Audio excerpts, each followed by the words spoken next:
Hello అండి. ఈరోజు మళ్ళీ ఇంకో ముగ్గు వేశాను, సంక్రాంతి ముగ్గు.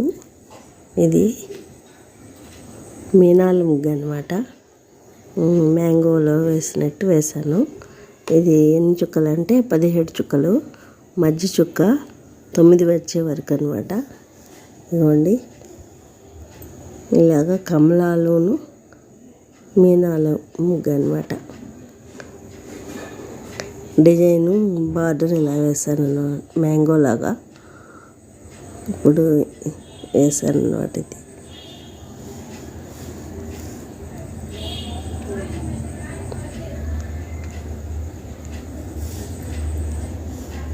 బాగుందండి, ఎలా ఉందో కామెంట్ చేయండి. నాకు వచ్చిన ముగ్గులు వేస్తున్నాను, కలర్స్ మాత్రం వేయలేదు. నేను మళ్ళీ కలర్స్ తెప్పించుకొని వేస్తాను. నాకైనా